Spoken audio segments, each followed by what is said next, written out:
very much for joining today. This webinar is titled, Become a Future NHS Leader for the NHS Graduate Management Training Scheme.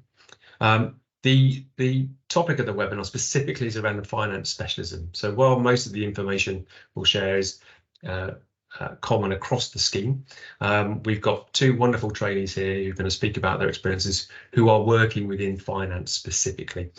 So if you've got questions about that specialism, then we'll be lovely to hear from them.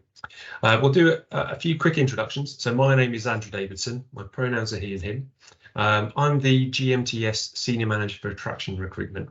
So my role really is, I guess, coordinating and ensuring that every interaction you have from the first moment you hear of GMTS all the way through to the assessment, selection, and then actual employment onto the scheme is as successful as it can be. I'll just hand over to my colleague Gabriel just to say hello and introduce himself. Thanks, Andrew. Hi all, my name is Gabriel Moody. My pronouns are also he and him. I am the GMTS Leadership Development Coordinator and I work alongside Andrew specifically on attraction. So it's really nice to see all of you today. Julia. Hi everyone, I'm Julia. My pronouns are she, her, and I currently work for Berkshire Healthcare Foundation Trust. And I've been on this scheme since September last year. And lastly, but not leastly, Avas. Thank you. Yeah, I'm Avas Ahmed. I'm the finance manager for primary care in Croydon, and I work for South West London Integrated Care System, which is the new bodies that have been implemented in the NHS. And just my pronouns are also he, him, his, and I also am a Rainbow Badge pledge holder and distributor as well. So. Lovely, thank you, Vas. So we've got lots to get through. So I'll give you a quick overview of what we're going to cover. So we'll start with a broad overview of the NHS and the Graduate Management Training Scheme itself. We'll talk about the purpose of the scheme and its structure. We'll touch a little bit on the application and assessment and selection process. We won't spend too much time on that because we're going to run other sessions specifically on that process. But we will share some links to some additional information that you can go and review. And then, as I've mentioned, we're going to hear from both Julie and Avas about their experiences and motivations for joining the scheme. All right. And then lastly, as I said, if you have any questions, then do post them in the chat and we will try and cover all or as many of them as we can given the time at the end of the session. OK, so the NHS. It's an organisation that we have all hopefully come into contact with, and no doubt will come into contact with at some point during our lives. So it's very common that we feel that we know the NHS, but actually there's a lot about the NHS that perhaps people aren't really necessarily aware of. So it's been in existence for 75 years now, just had its anniversary, and for 65 of those we've had a graduate management training scheme. So it's been a prominent part of leadership development within the NHS for a very substantial period of time. The King's Fund, which is a sort of research institution, estimate that every day there are about 1.6 million patient interactions. OK, so over a year, about 570 million patient interactions, which is absolutely astounding. The organisation itself is sizable. So it employs around about 1.3 million individuals across the entirety of the NHS, which makes us, depending on the source, somewhere between the 5th and the 7th largest employer in the world. Okay, to put it into perspective, I think, and this is perhaps not a fantastic statistic, but it's the US, the Chinese and Russian defence forces that feature higher than the NHS, but also Walmart and McDonald's. So it gives you a sort of a polarised flavour of the other larger institutions in the world. We think of the NHS as one organisation, okay, and it's very easy to understand why that's the case. But the reality is actually the NHS is made up of many, many different smaller organisations. There are about 8,300 or so different NHS organisations that collectively make up what we know as the NHS. Everything from your GP practice to mental health services to acute trusts and so on. It is significant, and within that there are about 300 different occupations that make up that diverse workforce. So you can see it's sort of a significantly sized, complex organisation, but its overarching aim is to provide healthcare free at the point of delivery. Okay, so whichever part you're interacting with, that's its aim. There are, within the NHS, 6 key values. Okay, now I mention these because they're really important in every part of the NHS, but also within the GMTS itself. Okay, they are threaded through pretty much everything that all employees of the NHS interact with. So the 6 key values are working together for patients, so that patients are they come first in everything that we do. Respect and dignity, that we value every person as an individual, respecting their aspirations and their commitments in life. We have a commitment to the quality of care. So, at every part of the NHS insists on quality, the best patient experience at all times.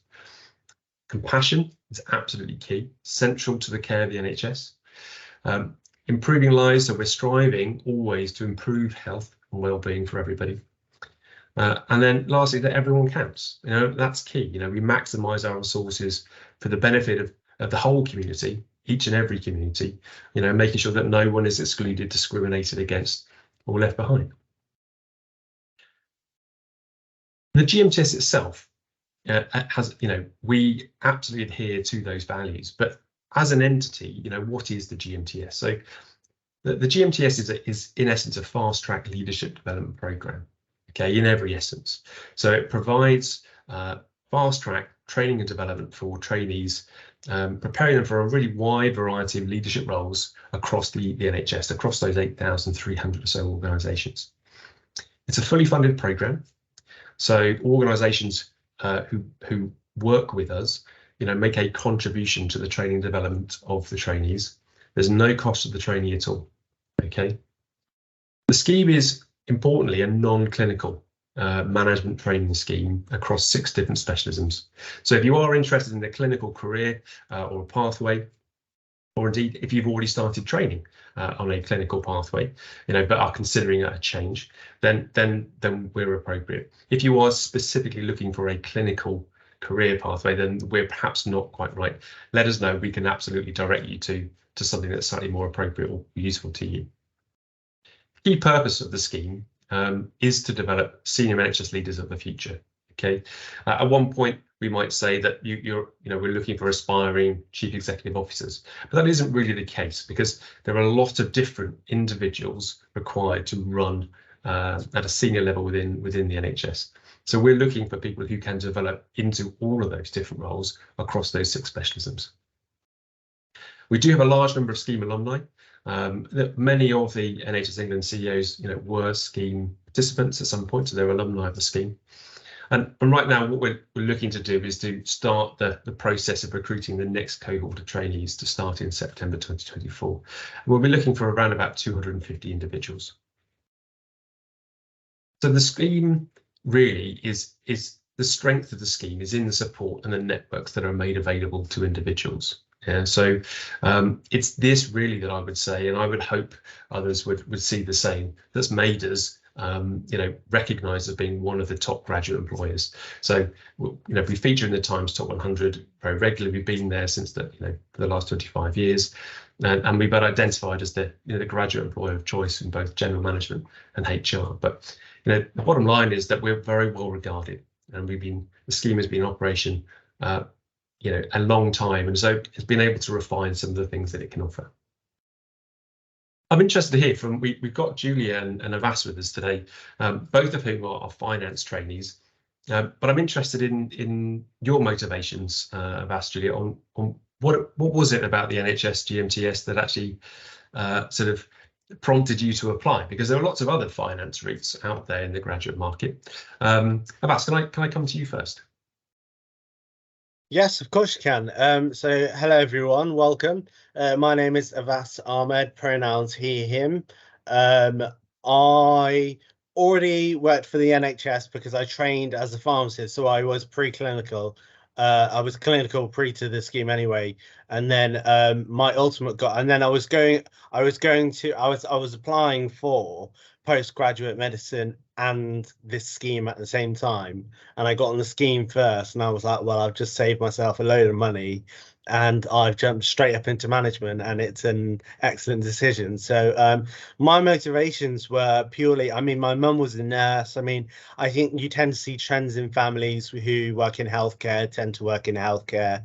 I'm a very compassionate, empathetic person. You know, like if somebody falls over, my instinct is to immediately go over and help them, you know, just that kind of instinctive kind of compassionate nature, which is indeed one of the core 6 values.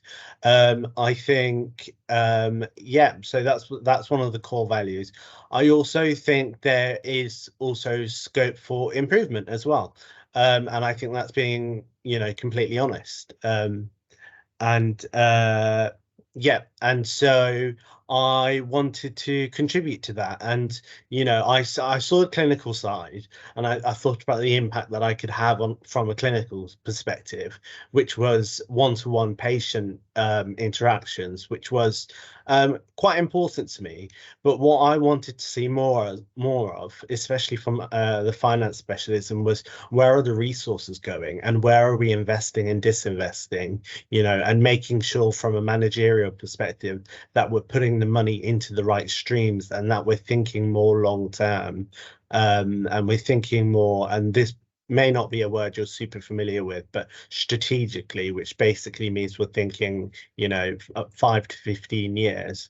And so that was my main motivation for wanting to get into finance in the NHS. And admittedly, when I first got on, I was like, well, I'm not sure if finance is for me.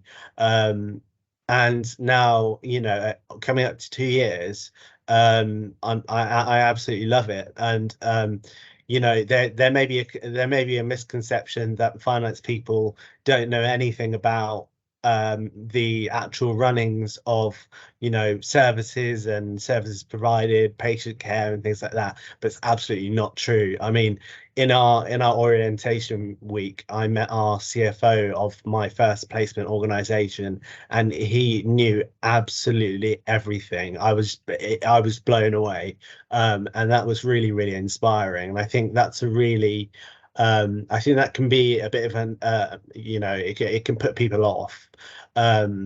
And then also as well, I think another misconception that is quite often perceived about finance is that it's, you know, you've got to be a very specific type of person. You've got to be, let's say, introverted or very kind of shy and, you know, more spreadsheet based.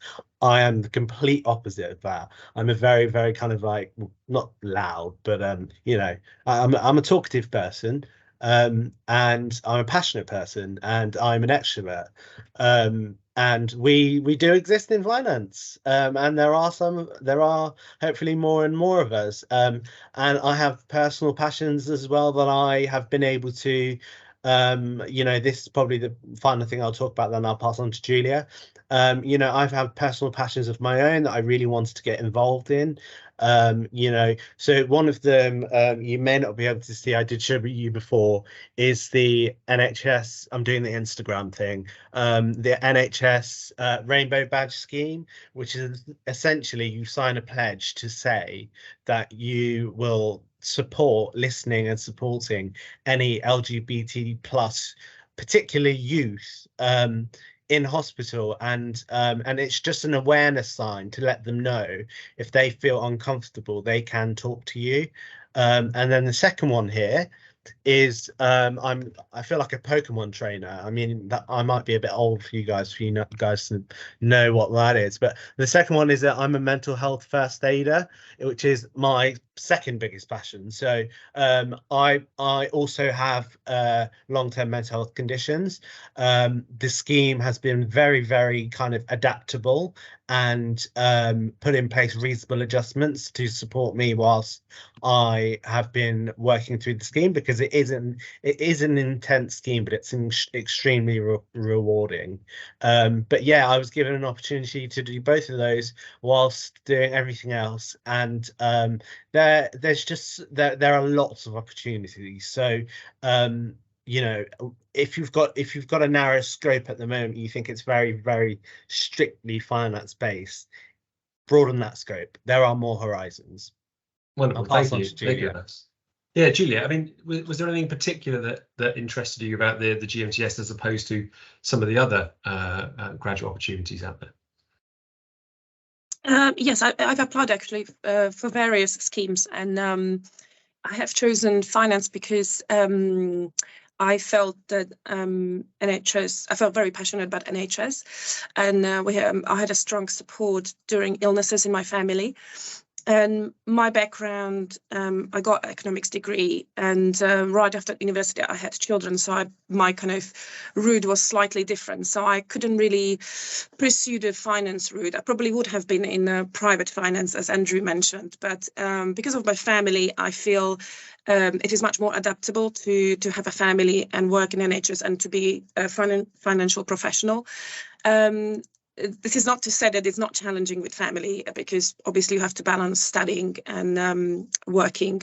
But I had a most supportive placement manager in my current position as a senior management accountant in Berkshire Healthcare Foundation Trust, and I can work flexibly. I can work later on, early on. It all depends. Obviously, every trust is different. Some trusts expect you to come to the office, but that's been kind of a big plus for me, especially so I can do the school runs, for example. But the work's been very varied. I was involved in many projects. As Ava said, orientation was really interesting for me, somebody who not necessarily kind of knew anything about NHS apart from being kind of a family of a patient or anything like that, but that was quite interesting and eye-opening. And then eventually, I think when they felt ready, then I looked after, I'm doing the months end now for immunization children service in Berkshire Healthcare Trust. I'm going to be going to Frimley now to ICB, which is integrated care board, which is basically a commissioners, ex-commissioners. So I think all of you who are going to be applying, you will learn more about this. But that's been my kind of motivations, mainly due to, I think, values and how I feel. I don't want to just kind of make money for the private sector. I actually want to make a difference, even though it's a finance. So that's my kind of motivation. I'll pass it to you, Andrew. Yeah, and that's phenomenal, because we'll talk a bit about that in a while. I mean, the motivation is important because it is a tough scheme. So if your motivations aren't in the right place and there isn't a good alignment, then it's going to be harder than it needs to be, and it probably isn't a good fit. So let's talk a little bit about what the actual structure of it is, and what we're looking for, in trainees.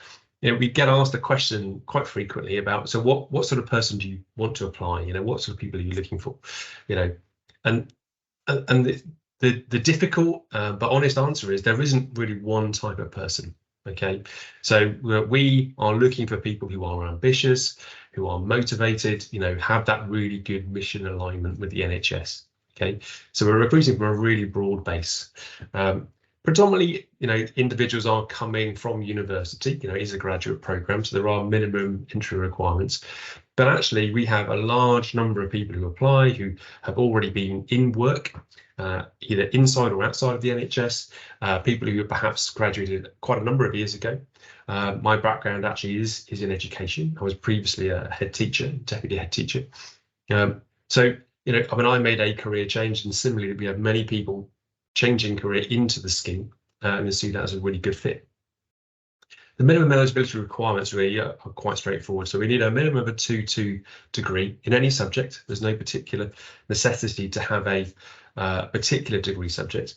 For finance and for things like health informatics, it is useful to have a significant proportion of your degree that is at least numerate. Okay, so given that we are talking about finance today, we don't need you to have studied finance at university, but to have at least understood, what the components of the specialism are, and actually have a really good level of numerate literacy.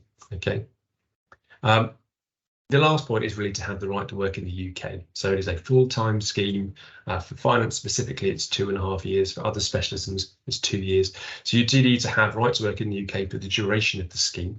Okay, and if there are questions about that, I think there is one already in the chat. We can address those a bit later. But the key thing about working for is, you get an opportunity to make a real difference from day one. Yeah, so it's It's an opportunity unlike, I think, other graduate opportunities, in that you do get given the opportunity to take on significant responsibility very early on, to shape that experience for yourself. And so if you are able to progress much faster, then you are often given the opportunity to do that. Okay. We don't offer a permanent role at the end of the scheme, but I would say that 90+% of people that want to stay in the NHS do stay in the NHS and are able to find either a long-term fixed-term contract or a permanent role. The GMTS badge opens up an awful lot of doorways. Okay, it's a very well-regarded scheme in the NHS. So those that have graduated the scheme do tend to find themselves in employment at the end. So there are three key components really. There's the experience component, so that's the work placement, and we'll talk a bit more about that in a second. There's two different parts to it, and a flexible placement that's trainee led. We offer the education component, so every trainee will do a PG certificate in healthcare, okay, and then a specialism specific qualification. And then lastly, what's on offer is the leadership development component, and that's really key because that's usually not on offer anywhere else. And that consists of things like action learning sets and experiential learning. So let's look at those in a bit more detail. We're talking about finance specifically today, but if you are, and I think Abbas mentioned about the consider your options, consider what's right for you. There are 6 specialisms. You can see them up there on screen, and there are a number of indicative job titles underneath each. This is not an exhaustive list. What's great about the GMTS is that every single individual trainee has a pretty unique work experience. Okay, their team, the work they're working on is unique to them. Okay, because there are so many different work streams, so many different teams, across the organisation. So the job titles do vary. Okay, and hopefully we'll hear a bit later from both Julia and Abbas that although they're both finance trainees, the types of work that they're doing and the projects they're working on will be really quite different. Okay, the specialism is really important to consider when you're applying. So we're not asking for experience in either of these specialisms, and particularly not finance, but it's really important to consider that because you will indicate your preferred specialism on your application form. You will also be given the opportunity to indicate a second or indeed a third specialism if you're particularly interested or passionate about that career pathway as well. But that's really key because it doesn't increase your chances of an offer to put a specialism down if you're really not interested in developing a career in it. Okay, and we'll talk a bit about this in relation to location as well. We are looking to try and offer you your main preference. Okay, so if your main preference is finance, then put finance first. Okay, if we're not able to offer you a finance role, but perhaps there are general management placements available and you've performed well, we would like to be able to offer you a different specialism if indeed you're interested in that. If you're not, it's not a problem at all, but that's worth thinking about. Okay. The one thing I would say about finance is really important is to consider it is a slightly longer scheme. So it is 2.5 years as opposed to the 2-year experience. All right. Okay. So individuals starting on scheme aren't really expected to have any NHS work experience. There's one over here, Abbas was already looking into a clinical career or sort of a in terms of was it pharmacy? I can't remember. Abbas, was it pharmacy? It was, yes. It was. I remember correct. Okay. And then it was going to be medicine as well. So yeah. Surely qualified, but gone straight up to management. So that's useful, but it's not necessary. Okay, so anything that you have got is a real benefit, but it's absolutely not necessary. So in general, trainees will start in their first placement and they'll be quite operationally focused. So it might be in an acute trust, acute or foundation trust organisation. You might be working on tasks that are more reactive. So it could be things like looking at bed shortages or managing rotas, managing team, maybe picking up some of the individual challenges that exist in that organisation and trying to find a solution to them. As you progress, you'll take on a flexi placement. Okay, now that's a trainee-led 8-week placement. Okay, so whereby you get an opportunity to choose where you go, you arrange it yourself, It may well be in the NHS, it could be somewhere else in the private sector, it could be in charity or in an NGO. It's entirely up to you. And it's an opportunity for you to indulge your interests, basically. Go look at how something else works and bring back some knowledge and understanding, learning into the NHS. The last placement, the second placement, tends to be more strategic in nature, and that's usually because your needs, your development needs, will have progressed. So you might be working on leading project work, perhaps collaborating with other organisations, analysing information, dealing with or making recommendations about particular issues. Okay, there may well be a huge need for more influencing and persuasive skills. Okay, to bring different bits of organisations or different teams together around a common idea. As the NHS is changing all the time, it is becoming much less centralised. So, Julia mentioned and referenced, ICSs or integrated care systems. In regions now, there's a greater need for organisations to work together and find new ways of working together, and that's provided some really interesting opportunities for trainees and on different sorts of projects. Finance as a specialism is slightly different in terms of its placement structure. So you can see on screen there at the top, what would be the traditional structure for most specialisms for general management, human resources, health informatics. Finance, because of the nature of the scheme, it's slightly longer. It's structured ever so slightly differently, but in essence, the placements operate the same way. So you'll do a 12-month placement in your first organisation, and then you'll move directly into your second placement, okay, for 8 months before undertaking your flexi placement, okay.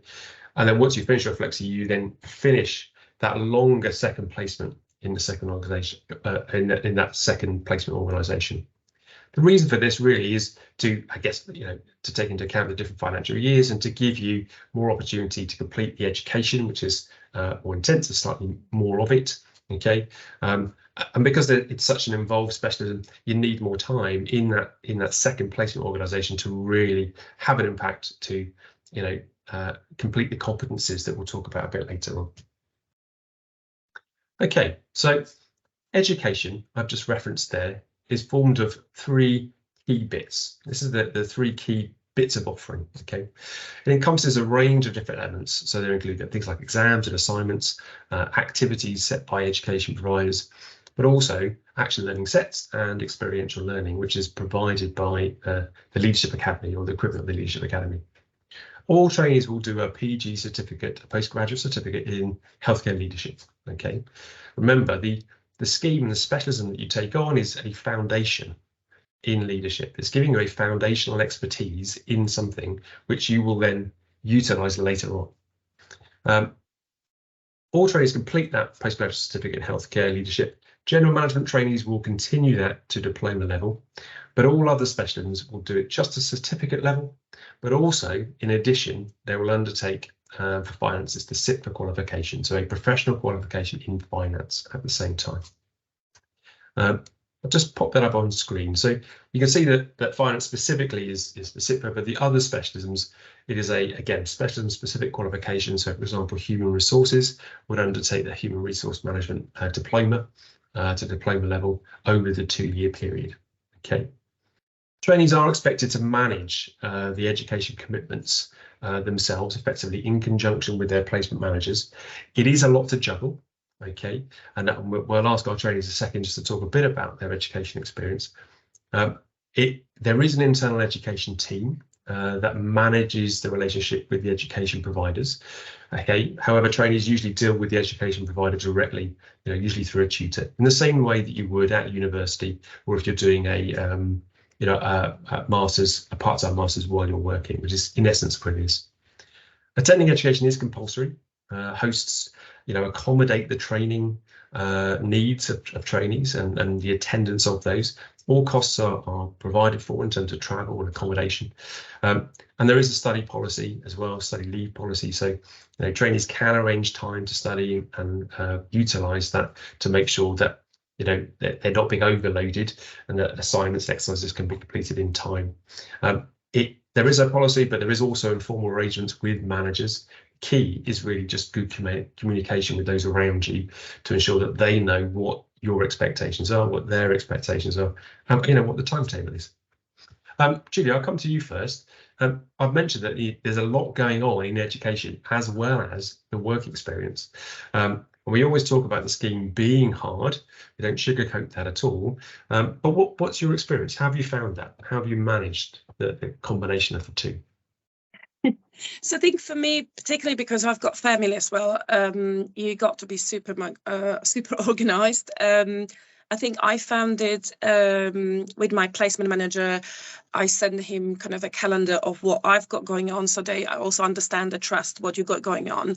And then just you have to plan around. Obviously, you've got exams twice a year, and then you've got deadlines for the EGA. So specifically around those times, I'd like to take the kind of study leaves. Sometimes I take, my annual leave, and that's just because I want to be more prepared. I want to be relaxed. I don't want to stress too much. So, but generally speaking, my manager is really good. We had also agreement, if I work extra half an hour a day, he can give me some more time, perhaps. I know it just depends on on the trust and the manager you have. It's just whenever I was struggling with managing both things in the same time, we had a conversation. So then perhaps, he wasn't putting too much projects on me around that time. So because I used to sometimes work really late, but it had an impact on me. So I always just communicated what was going on with the manager, with my immediate manager, in a trust. I think I know some of the trainees, if they did struggle, they can always talk to your trainee support manager who can offer some options, how to kind of help you, whatever is going on in your life. So anything, I think, is very important to communicate with everybody around you, so then you can manage yourself. And if you're not managing or anything is happening, you need to communicate with everyone around you. So, but yeah, number one thing is organization and time management. That's my kind of recommendation, and you will be able to do it. You can do it. It's more challenging, but you can. Yeah. And you've mentioned some of the support there. We'll look at that in a minute, actually, of the different people around you that are there to support you, not solve issues for you, but that are there to help you find solutions where you need to. Abbas, I mean, is your experience similar? Is there anything else that you can add to that in terms of your experience of the training and education, as well as doing the work placement? Yeah, I would say that Julia's key points are absolutely spot on. Good communication lines between your manager and yourself, and also just making sure that your own personal communication is really clear and concise, and doing things like you'll get your lecture timetable and putting them all into your calendar, sharing your calendar with your manager, things like that, just being really transparent. I mean, something that I did was, I also, being in finance, we love our spreadsheets.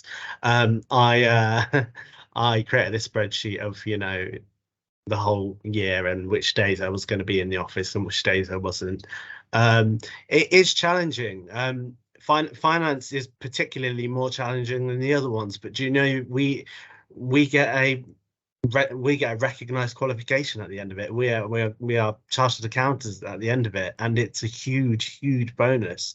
It opens so many different doors, and there's almost a kind of a validation in that. It's people recognize that qualification quite significantly, and then also the EGA qualification is quite well known as well as a kind of leadership, NHS leadership progression one as well.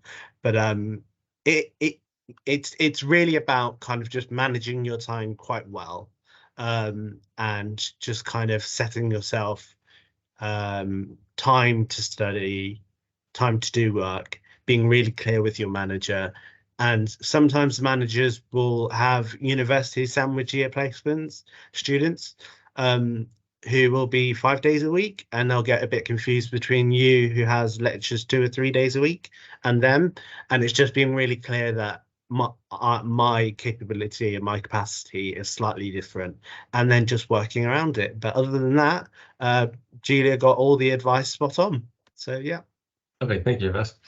And I think the one thing I'd probably add about the qualifications there, so Vass is quite right. So the professional qualification, really, you can take anywhere with you. So it's widely recognised.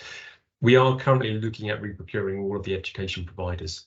So, many of the qualifications, may stay the same, they may change, but however that lands, there will be, in effect, professionally recognised qualifications across those specialisms that that will be of equivalent level. Okay, I just want to flag that. The only other thing is the reference to the travel, the fact that there is time out of work placement. So it isn't a case of you work 5 days a week in your placement and then all of the education and all of the leadership development and training is on top of that.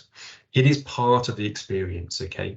It is compulsory, all elements are compulsory as part of the scheme in order to graduate. So that does mean travelling to Leeds or to London or to various different places for ALS sessions. But of course, that again is part of the working week. It's part of what it is that you're expected to do. If there's any further questions about that, there is more information on the website, but please do ask the question in the chat. So part of that work-based placement experience, in terms, aside to the education that you're undertaking, is working towards a competency framework. Okay, so there are key core competencies that all trainees are working towards. Now, I've listed a number there on screen. So they might be to do with project management or leading work. It might be that you're involved in change management. There's some really, really good development competencies involved in managing large-scale change programs. Okay, but also things like visioning and understanding strategy, how you develop business plans and so on within your host organisation. So they're common across all specialisms, but each of the individual specialisms have their own specialist competencies as well. Okay, so these are approved by relevant professional bodies, and that is absolutely the case for finance, HR, general management, and health informatics. Okay. Well, we've referenced a few times the challenge of the scheme. Okay, and Julia and Vass have both referenced managers and various people that are around the trainee during your experience, and this is very true. So the scheme is well, there's a lot involved, but there are a lot of people there to support your outstanding experience, because ultimately what we want is for every individual to really realise their best self. Okay, what we're looking for you to do is to be successful on scheme and to go on and continue to make positive change, positive impacts. So there are a number of people. I've listed quite a number on screen there. There are a few others, but all trainees will have a regional trainee support manager, or a TSM, who is in effect a professional liaison. Okay, so they have been termed pastoral managers in the past. That's not quite accurate. They are, we're all adults working in a professional environment, so they are really professional employment liaisons, but they're there to support you and help if you face challenges that you cannot find solutions to. And they're there really to talk to if there's something you're not quite sure how to handle or not quite sure how to make the best of the scheme. There's someone that you can liaise with. In addition to that, you've got your day-to-day placement manager. So that's the person in your team who's very familiar with the work that you're doing and will manage your day-to-day, your annual leave and so on. But you'll also have a program manager. And that program manager will actually stay with you for the whole of the 2-year or 2.5-year experience to make sure that you are developing through the competencies and through your education successfully. Okay, so they take a slightly higher level view of how you're progressing, and so you can have conversations such as around your career development, how you develop competencies, taking opportunities for maybe developing competencies you haven't really had a chance to so far. Trainees will also have access to mentors and buddies. They're slightly different. So you might have a separate professional mentor in your host organisation or in a separate organisation. Not every trainee has one, but they're the opportunities to develop that relationship. We also try and ensure that every new trainee has a buddy. So they are peers, people working in the same specialism in the cohort above, who've got experience of the scheme. Well, I don't know if Julia and Vass will be buddies this year. It may well be they'll take that opportunity, for personal development as well, to work with a new incoming trainee. But we also have lots of, training networks. So your fellow trainees, peers within region and within the specialism who are working together, talking together to make sure you're making the most of the experience. The ALS program, which we mentioned earlier, that's also part of that network. The ALS scheme gives you an opportunity 8 to 9 days across the year to really tackle issues that you're facing and to do so in a supportive environment with people that sort of understand what you're going through and sort of coach you through that so that you can find solutions to some of those challenges. And then lastly, there's the academic support from the academic providers. So you'll have a tutor at the university who's looking at your progress and sort of someone that you can go to in the same way that you would have done at university. The reference to the scheme is national. It's national within England. Okay, so there are separate schemes in Wales and in Scotland. So we offer placements across the 7 different regions within England. The important thing to reference in, you can see the different regions on screen, is do go to our website. Do make sure you're clear about what counties are in each region. Okay, it is a national scheme and you can specify up to 3 regions in which you're prepared to work. But the key, as with the specialisms, is that you're only really selecting regions that you are able to work in. Okay, sometimes there's a misconception that if you put more regions, you're more likely to get an offer. Now that is partly true, but only if you're prepared to accept the offer that we make you. If you're indicating a region that you say you like to work and you aren't actually able to relocate there, it doesn't really help anyone at all. So think carefully about either where you're living or where you're going to be relocating to if you're leaving university, or where you would like to work. You know, people obviously are choosing regions that they would like to move to potentially. We can't unfortunately specify a city. You can't specify a city or a particular place within a region because the regions are large geographically. We have placements that change each year across that particular region. So if you are successful after the virtual assessment centre, you will have an opportunity. If we make you an offer, we will make you an offer of a particular host, and then you can have a conversation with that region. And they will try and identify the closest host to where you currently are or where you might be living. If in fact your address has changed and you've notified us, then we will take that into account. But the key is to only put regions that you're either able to relocate to or that you're considering working in. All right. Importantly, London is by far and away the most indicated region. That's quite common across graduate schemes, but I would say there are hosts equally placed across all of the 7 regions, across the 250 placements, and they are all phenomenal places to work. And quite often, in many places in different regions other than London, you may well get other opportunities you might not get in some of those more urbanised central locations. Okay. Any questions about region, then do pop that in the chat. So we sort of whizzed through a lot of different information there about the scheme. There's a broad overview there on screen. I just want to highlight that the salary that will be for next year's cohort is currently £27,701. I think there's 70p as well added to that, but I've not indicated there. That salary does increase in year 2. And for finance trainees who are doing an additional half a year, that increases again. There is a formula for that. Some people have said that it's a 5% increase. It's not quite correct. The pay for the graduate scheme is calculated as 85%, well, it's calculated as 65% of the top of band 6. Okay, that's the Agenda for Change pay scale that the NHS uses. And that increases each year from 65 to 70 to 75 over the course of the scheme. If you're currently working for the NHS, then we can actually match your pay, if your pay is slightly different, up to 85% at the top of band 6. Okay. Okay, going to really briefly touch on the application and assessment process, but only very briefly. And the reason is that we're going to run additional sessions on this later, over the next sort of month and a half or so. Gabriel in the background hopefully be pasting a link to our preparation hub. And the preparation hub is a microsite in which you can see what the assessment process is, what the application process is, and you have an opportunity to try out the assessments, have a look at how they work, get comfortable with how many there are and what they consist of. Okay. Ostensibly, there are only 3 assessment stages in the whole process. Once you've applied and making sure you're clear of the dates and the deadlines, the application form will allow you to move straight into the first online assessment. It's a strength-based assessment that is really looking to capture the essence of you, really, what type of person are you? If you're successful there, you'll move into the work-based scenarios assessment.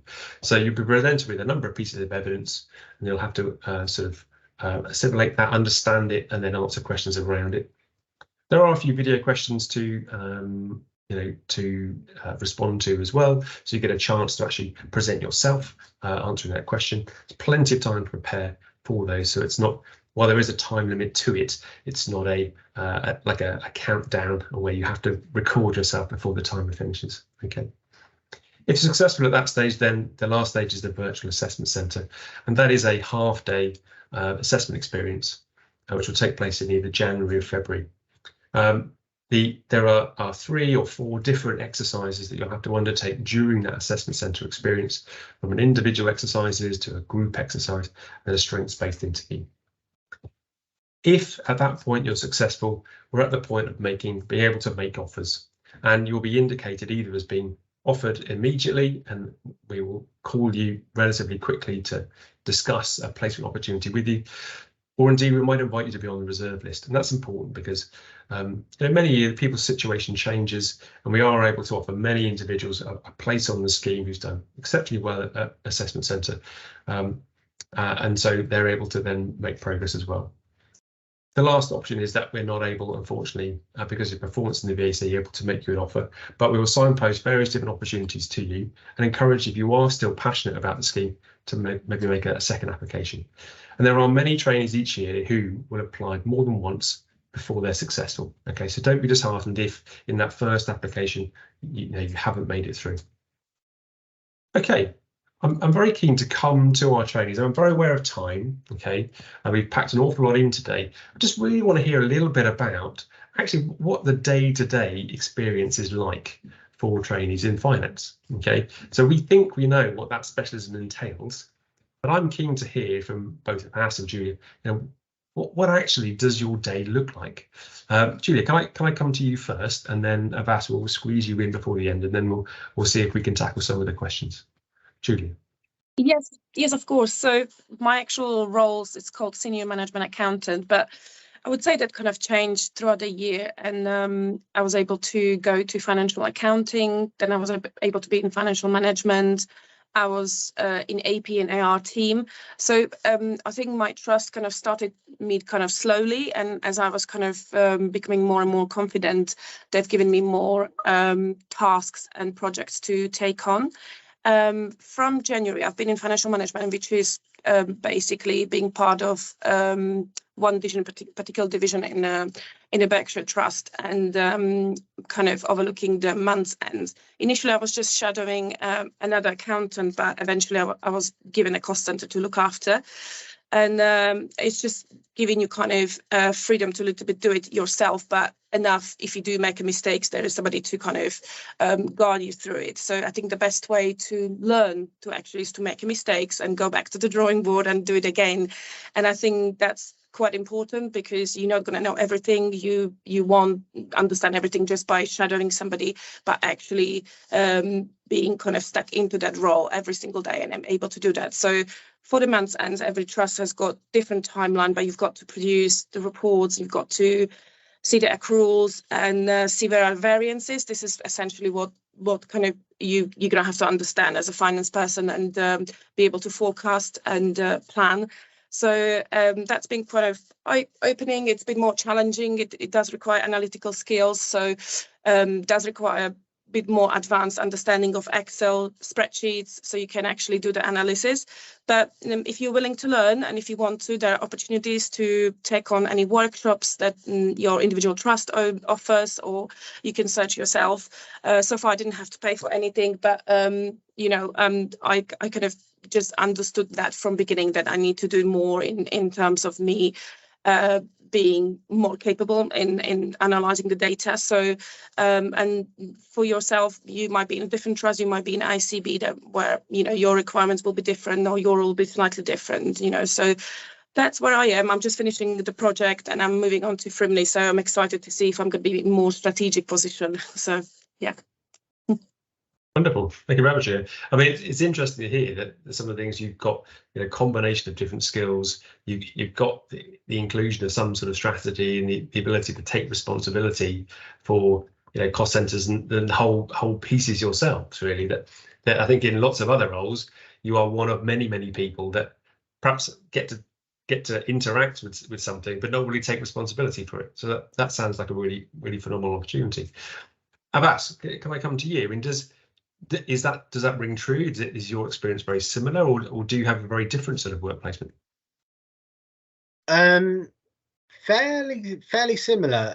I'll just give you a very brief overview of what mine looked like. So we had our orientation period, which I will let you guys kind of talk about, because I don't know what the new or current arrangements are. But that was brilliant, and it gives you a real insight into the NHS.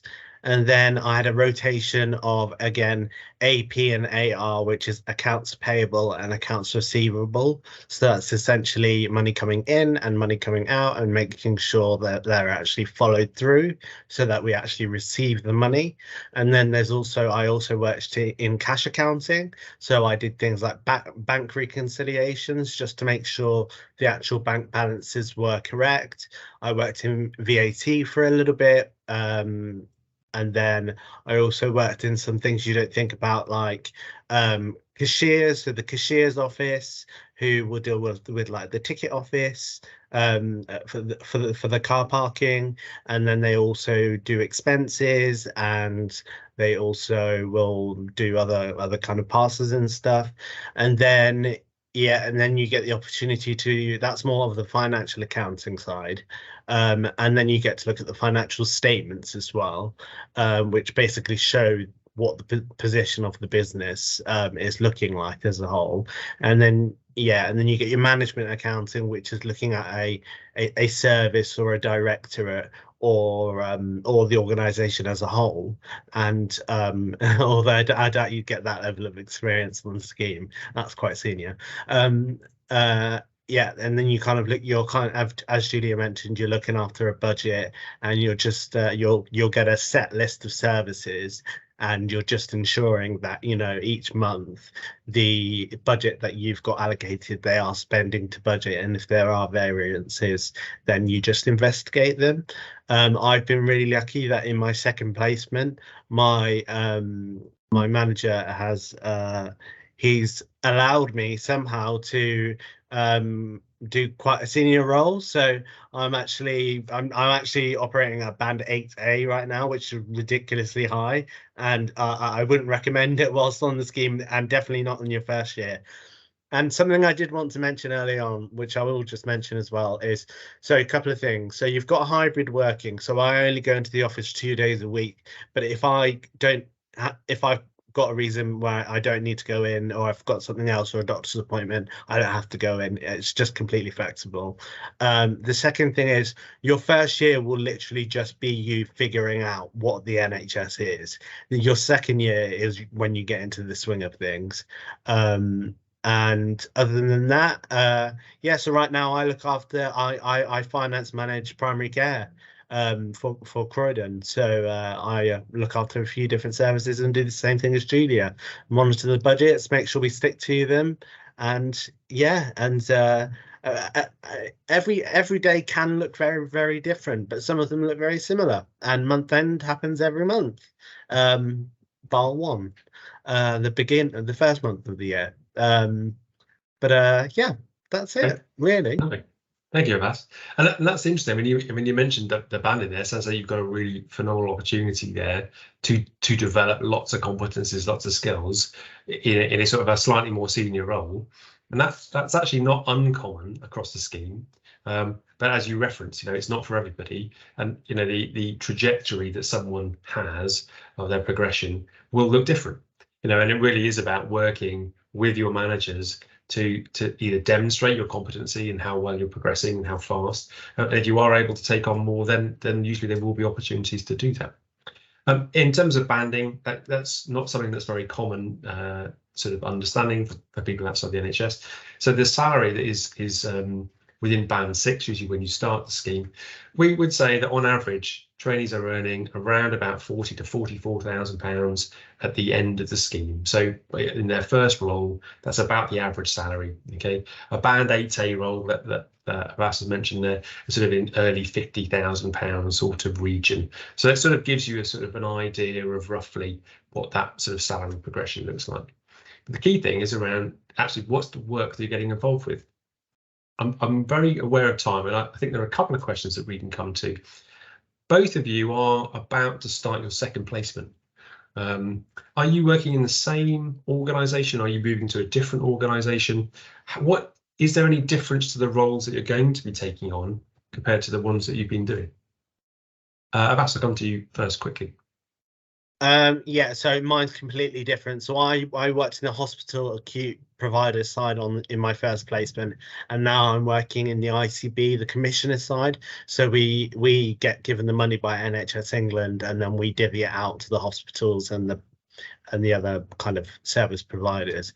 But it's a completely different experience, but there are similarities as well. So don't feel like that you're going to be thrown into the deep end of something completely new. You're not.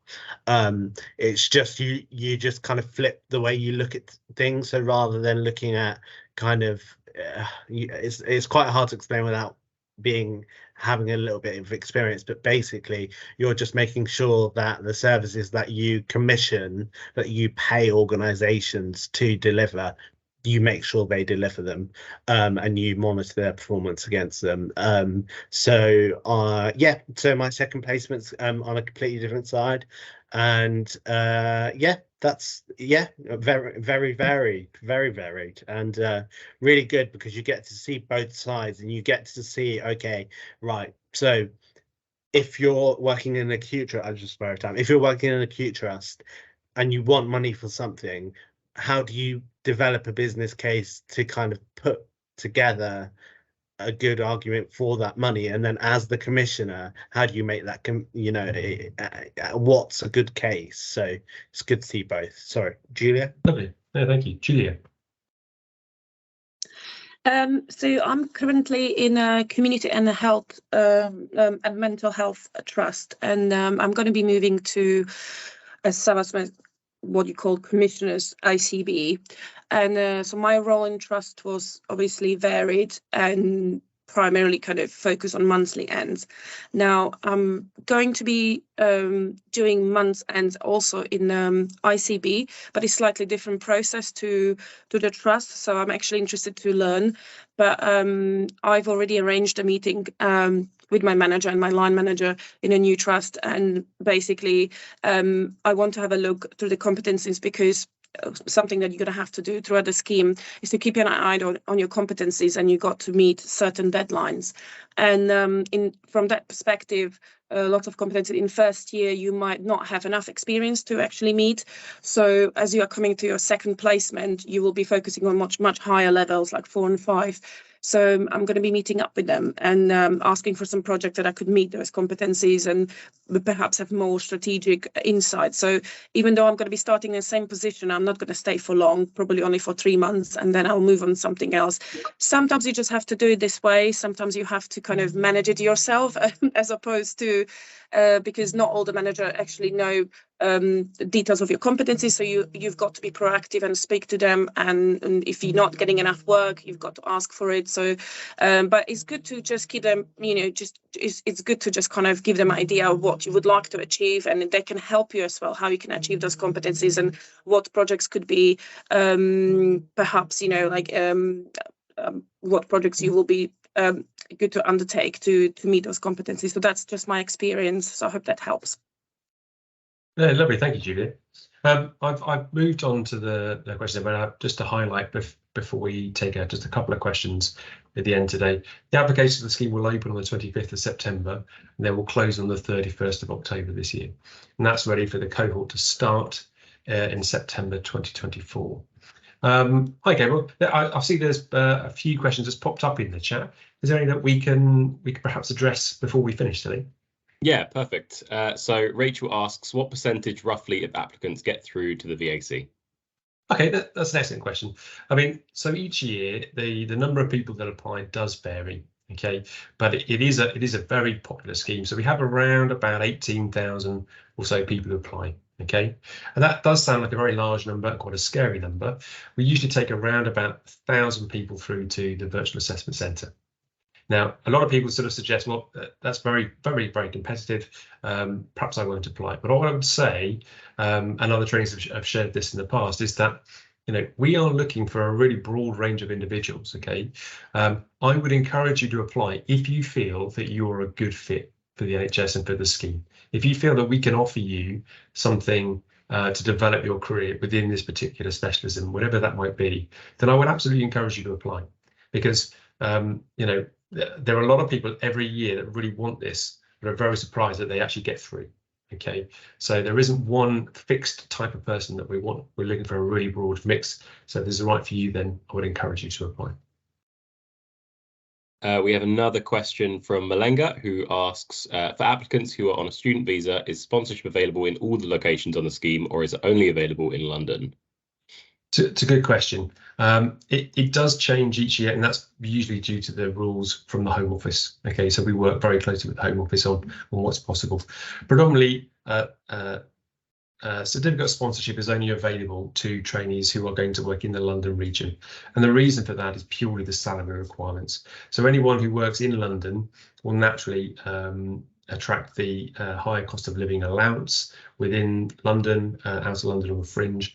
It needs to be within central London in order for that sponsorship to be possible. So yes, it is just predominantly within London.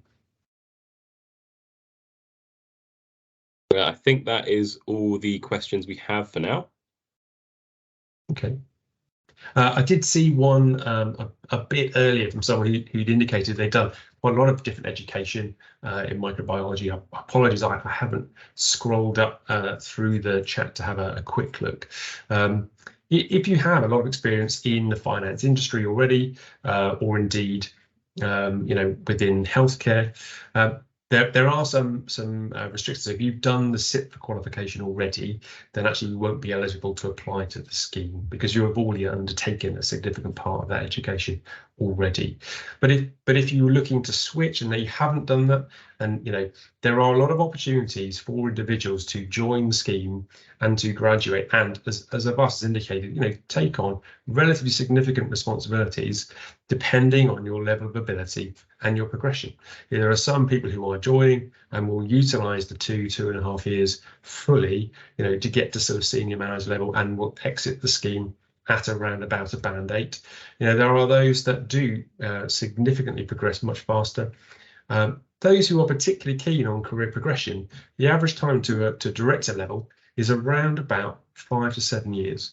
So for those that actually are very focused on wanting to make progression in terms of their status and their role, there is some information on the website that links to our annual report that will indicate alumni progression, and it's actually a lot shorter in comparison to other graduate schemes, not just for salary, but in terms of responsibility. You really do get the opportunity to take on significant responsibility from day one, which is phenomenal in terms of your personal progression. Okay, Gabriel, is there any other questions that we can perhaps address? I think there was one for Abbas, a second, just earlier in the thing. Abbas, in the chat you mentioned about setting up a LinkedIn and messaging alumni being a great way to be a great networking opportunity. And I think Ugo just wanted a little bit more detail from you about that, if that was okay. Yeah, absolutely. So, I mean, you don't have to do it. It's not a prerequisite. If you don't do it, you're not going to not get on the scheme or anything. There are plenty of people on the scheme who don't have LinkedIns, but it's a really, really great way to professionally network. And you can kind of just reach out to any alumni who are on there, or kind of other finance staff, senior finance staff, chief financial officers at assistant financial officer, assistant chief financial officers in other organizations, and ask them for some help and advice and guidance, and just for a chat. And it's just a great way to do that. And I guess you could just fill out a few details. It doesn't have to be thoroughly filled out, but equally you don't want it to be too blank either, because then you might not get a response. But yeah, just have something in there. I found it really useful. I found a few contacts through it. Absolutely. I mean, a big part of the scheme is that networking component. Okay, so we try and encourage that throughout the assessment process. Certainly by the time we get to VAC, we're encouraging people of different specialisms to start talking with each other, because you never know who's going to be successful in terms of starting that scheme. We are out of time today. Thank you very much for everyone for hanging on a little longer, and thank you so much to Vas and Julia today for joining us and hanging on for a little bit longer. I know how busy you are generally, so it's really appreciated that you can join us to share your experiences.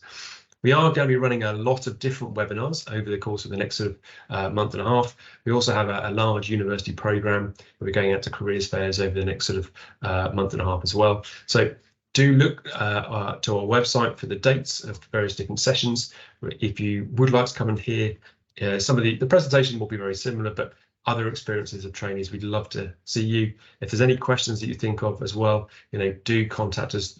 Do either link with us through the LinkedIn page or join one of our webinars and then ask trainees directly. Thank you very much, everyone. Hope you have a wonderful day. Thanks all.